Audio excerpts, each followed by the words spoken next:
Então, existiu essa ruptura. Existiu essa ruptura. Então, isso, o que geralmente se expõe como um pandemônio ocidental, não é tão ocidental assim. É já um sinal de desintegração, como foi durante o Império Romano. Qual foi a característica de desintegração do Império Romano? O poder absoluto de César. O poder absoluto de César vai romper com o sistema republicano de Roma. Quando eu digo sistema republicano, eu me refiro à descrição de Cícero. A descrição que o Cícero vai fazer lá na República.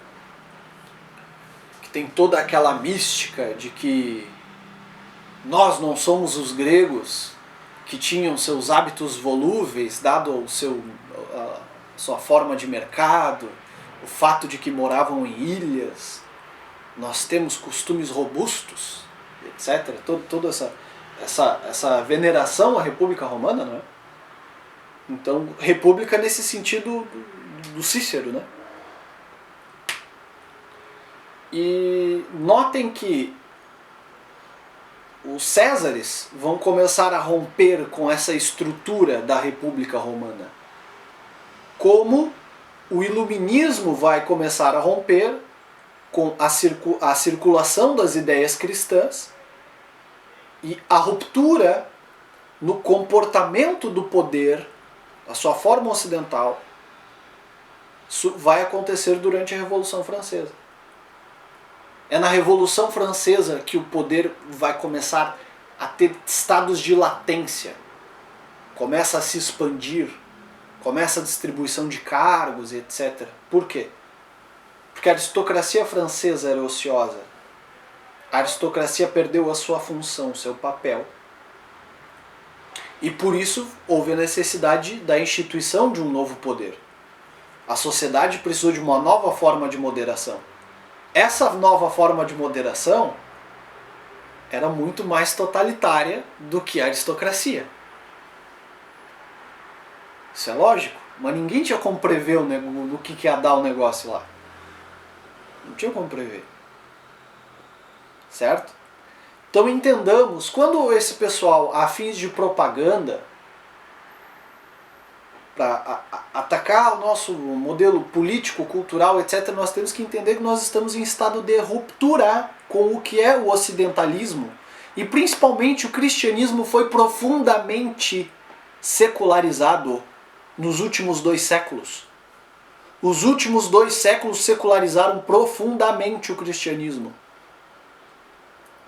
Não que nós tenhamos que procurar no Oriente alguma forma de orientação ou coisa do gênero. Nós temos que regressar à nossa forma ocidental de fazer teologia, que é a teologia natural, respondendo o que é errado, o que Deus não é, por exemplo. Eu vejo um monte de gente falando na internet desse paradoxo de Epicuro, essas bobajadas de por que tem fome na África se Deus existe. Isso quem responde é teologia natural. Quem responde esses negócios é a teologia natural. Mas nós temos também a ciência da revelação, que é a teologia com T maiúsculo. Né? Que é o que São Tomás de Aquino, no primeiro volume da Suma Teológica, vai chamar de a mais nobre de todas as ciências, que é a ciência que nos ensina a salvação, que é a ciência da revelação, do qual a sabedoria não mete muito bedelho ali, porque aquilo ali não é feito para a razão humana. A revelação. Mais fácil de todas as ciências. Olha, pelo jeito que tratam hoje, cada um pega uma Bíblia e sai falando o que acha que é. Pelo jeito parece que até as crianças são teólogos, né? Mas vejam bem. A nossa forma ocidental, o que caracteriza o Ocidente é essa forma de tratar a teologia.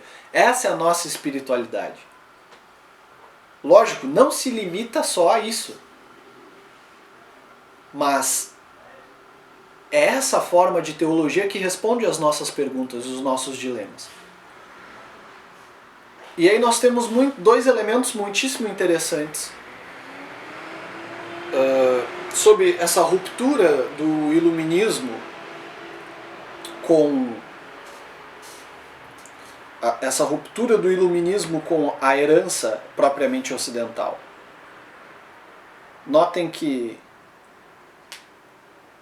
todo mundo tem, mesmo que intuitivamente, alguma noção de que Deus existe, né? Todo mundo tem essa noção.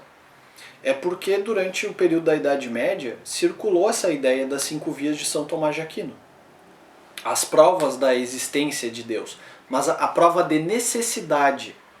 Não é uma prova teológica. As 5 vias de São Tomás de Aquino, elas provam a necessidade da existência de Deus, de um Criador, de um primeiro motor imóvel, de uma causa, de todas as causas, etc.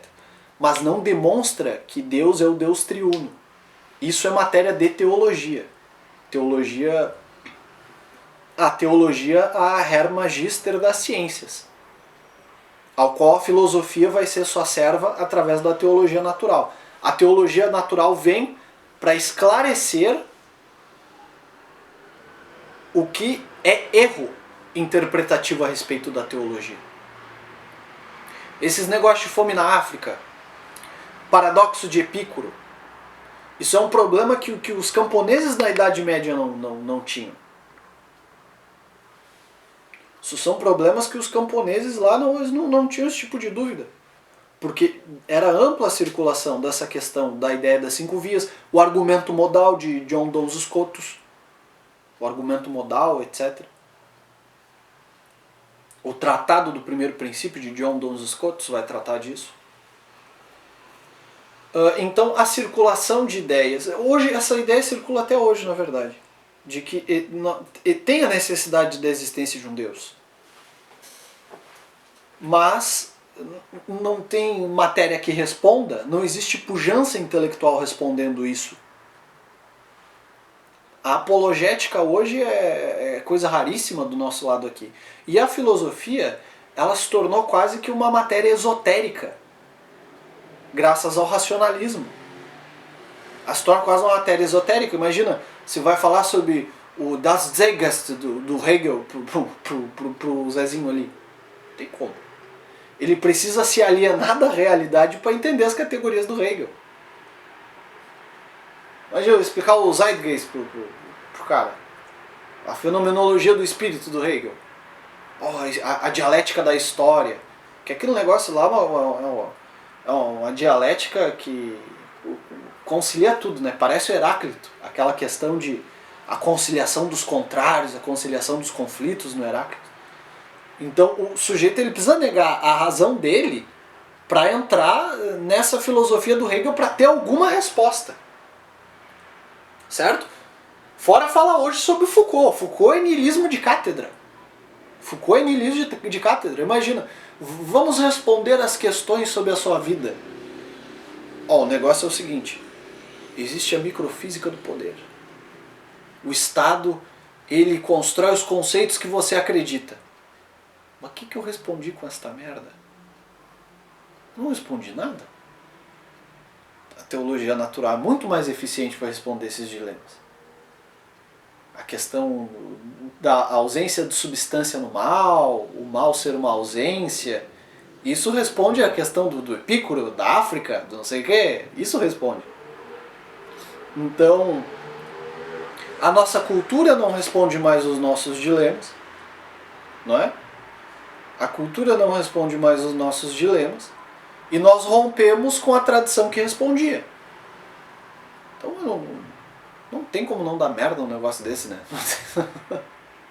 Não tem como todo mundo não ficar virado, confuso. Porque para que eu possa responder alguma coisa, eu preciso abrir mão da minha intuição e entrar lá na filosofia idealista. Ou pior, entrar lá no existencialismo do Sartre, categorias líquidas, o inferno é os outros. O cara não vive sem ter um cachorro, cara. Como é que você vem me dizer que o inferno é os outros? O cara que falava o inferno é os outros e vivia agarrado nesse mundo de Beauvoir. Pô, cara, não força a amizade, né? É complicado a gente aceitar umas ideias assim, né? O cara falou, o inferno é os outros, andava sempre agarrado na Beauvoir, andava com Foucault também. Você imagina o que é conviver com essa gente, cara? Você já imaginou você conviver com o Foucault aí, com aquela cara de doido dele, e a Simone de Beauvoir com aquelas ideias, que esse trem de doido de independência, não sei o que. Deve ser um inferno mesmo. Mas deve ser um inferno, meu, mas daí que vem a ideia de que o inferno é os outros. Olha com esse cara tá convivendo. Olha com quem esse cara tá convivendo. Não tem como ter uma vida boa convivendo com essa gente. Você imagina. Você imagina, vamos tomar uma cerveja lá no bar. Com quem que o Sartre vai? Simone de Beauvoir, Foucault, quem sabe algum discípulo do Heidegger. Pô, o Heideggeriano é um cara chato. Bicho chato é o tal Heideggeriano.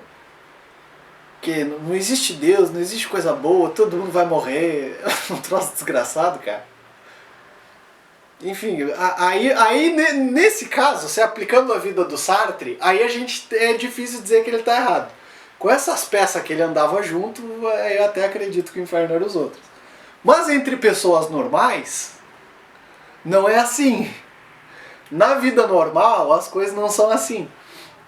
Então nós temos uma série de questões que não são mais respondidas e que estão respondidas na nossa tradição, não é? Que é propriamente ocidental. Então hoje nós vivemos um estado de caos. É o que o Zubiri vai chamar de nihilidade metafísica. Eu não consigo mais me dirigir aos objetos corretos para que eu obtenha respostas da estrutura da realidade. Não me fornecem categorias teóricas para que eu possa me orientar na estrutura da realidade. É o que o Zubiri vai dizer, a filosofia ocidental caiu em uma espiral de nihilidade metafísica, onde os caras falam, mas não estão descrevendo objeto nenhum. Eles estão falando, mas estão falando sobre o quê? Perderam o objeto de vista. Eles perderam o objeto de vista. Essa é a questão. A filosofia ocidental ela se tornou uma matéria esotérica de estudo das estruturas da consciência. É basicamente isso. E aí, qual é a visão de consciência que determinado filósofo tem sobre essa questão?